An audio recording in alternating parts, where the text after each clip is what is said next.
She's grinning in the clip, the first thing anyone notices. But hold on her eyes an extra second, and you catch what the caption never mentions. Because this was never just another airport farewell. This was the exact moment a 21-year-old stopped being her nation's celebrated daughter and became, once again, hunted target on tennis's biggest stages. None of the fans crying over that goodbye realized it was actually a countdown to what nobody knew yet. That uncertainty is what made the footage explode. Not the tears, not the suitcase dragging across the terminal floor, but the quiet afterward. A country realizing their hero was walking straight back into danger with no hometown crowd left to catch her. Rewind, because to understand why this hit so differently, you need to see what she was leaving and what she was walking toward. Two different versions of the same young woman, and only one survives what comes next.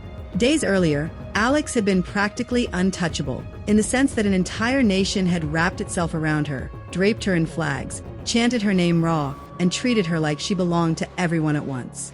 Grown adults went silent in rooms she entered. She was welcomed into her country's highest halls of power like a returning general. Thousands packed a shopping mall turned overnight into a shrine. Brands wanted her face, strangers her signature, children wanted to be her. For nearly 2 weeks, she was less a person than a symbol, proof a small nation's biggest dreams could survive contact with the sport's largest stages. That's exactly why the departure hurt to watch. Symbols don't get tired. Alex, though, is 21, with a body that has limits, and somewhere between the parades and photo ops, part of her had to quietly brace for what was coming. Because here's the truth nobody said aloud during the celebrations. The moment she landed home from Wimbledon, the clock had already started on her next battle. The WTA calendar shows no mercy, leaving no room for a country to say thank you before demanding her body be somewhere else, defending a ranking that took years to build and could unravel in one bad week. So that airport clip was a signal flare that the party was over, and somewhere in North America opponents were already studying her patterns, angles, tendencies. The more famous you become, the more dangerous you become to hunt. Every player she faces now has film on her, every serve and backhand dissected by coaches building plans to stop her. She's no longer the surprise. She's the target. That shift, from underdog nobody saw coming to marked opponent, is one of the most brutal transitions in professional sport, because it doesn't just test skill, it tests nerve, whether she can still swing free when the world expects greatness.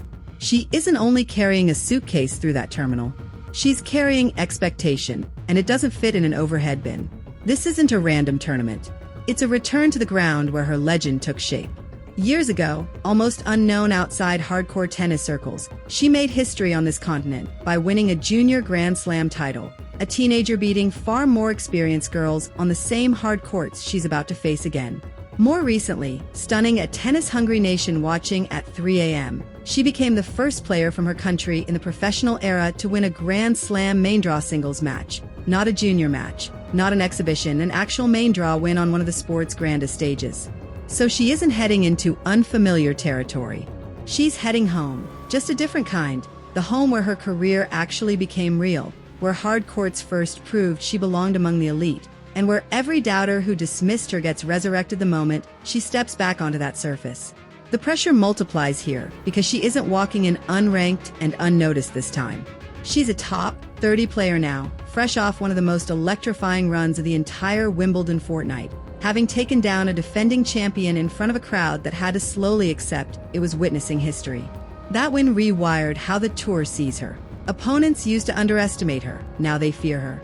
She used to play with nothing to lose. Now every match carries the weight of proving that win wasn't luck. She has to relearn competing without the freedom of being unknown, gone for good, replaced by something more exhausting. Every match is now a referendum on whether she's a genuine top-level threat or a spectacular but temporary story.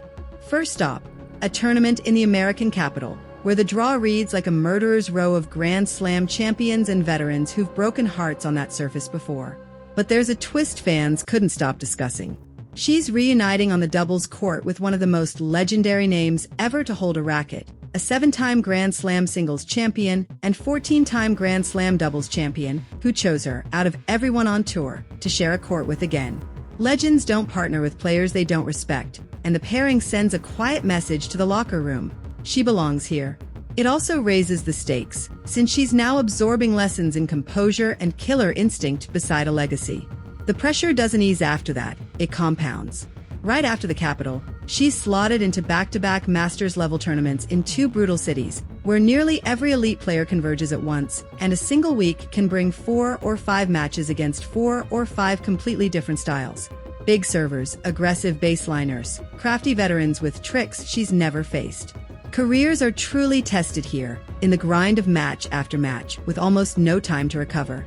Underneath it all sits the real finish line everyone is building toward: the US Open, the stage that means more to her than any other on earth, where her name first echoed as a rising junior champion and where history was rewritten in her favor just last year. She'll even step onto the sport's most iconic stadium court weeks before the tournament begins, part of a special showcase celebrating the summer's biggest stars. So watching that departure video again, knowing everything ahead, it hits completely differently. It isn't sad anymore, it's electric, the calm before a gauntlet unlike anything she's faced, one that will either cement her as one of the sport's most dangerous rising stars or expose how brutal the climb to true elite status really is. And here's the part almost nobody is discussing. Hard court is supposed to be her best surface, not clay, where footwork and patience dominate, not grass, where bounce is unpredictable, but hard court, built for her left-handed game, her sharp angles, her explosive first-strike tennis. Analysts whisper her ceiling is highest here, meaning these weeks are the real test of potential versus reality, and the proof is to show up in wins over players preparing to shut her game down. There's no hiding place in a WTA 1000 draw, no forgiving early round. That uncertainty is exactly why fans can't stop refreshing her schedule, can't stop analyzing her draw the second it drops, because right now nobody knows how deep this run could go. Not the analysts, not the commentators, probably not even Alex herself. What's certain is the version stepping off that plane in North America isn't the one who boarded it in Manila.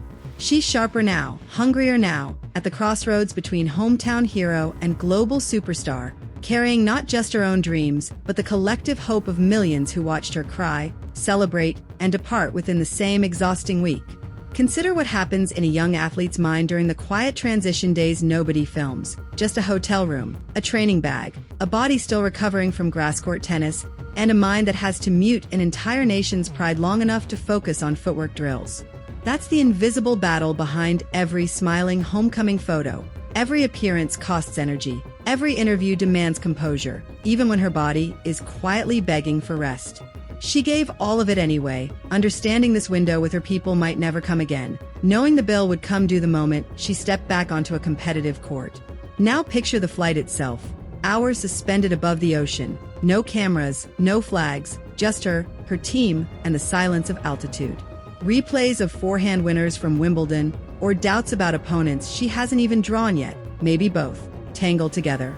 Life on tour is lonely in a way celebration never is.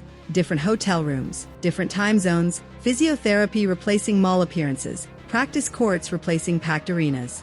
That's the rhythm every great champion learns to survive, holding two different emotional worlds inside one body within a single week, because the tour doesn't pause for anyone's adjustment. It simply moves forward, and either you move with it or get left behind. That's the gauntlet hiding beneath every clean tournament date. A 21-year-old who spent 2 weeks being adored now has 2 months of being tested the most unforgiving way sport knows, while some coach somewhere is already drawing up a plan around her one known weakness.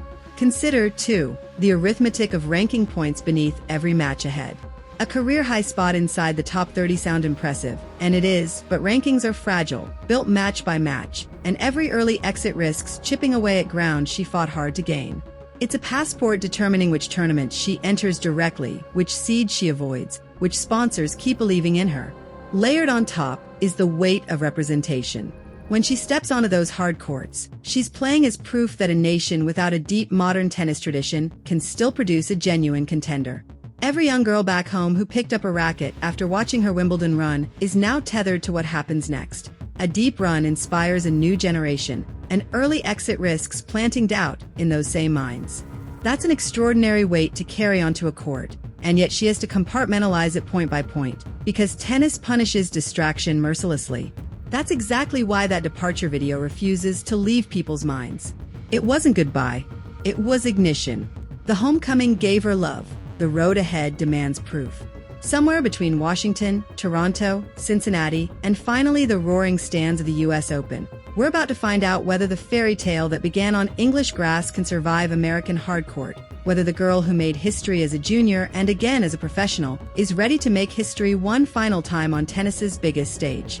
Because if she does, this departure video won't just be remembered as the moment she left home. It'll be remembered as the moment everything changed. And if she doesn't, if the pressure catches up, if the scouting reports find the cracks, this same video will be remembered as the calm before a storm nobody saw coming. Either way, one thing is certain. The girl in that video isn't just going back to work. She's going back to war. And this time, the whole world is watching to see who wins. This time, the whole world is watching to see who wins.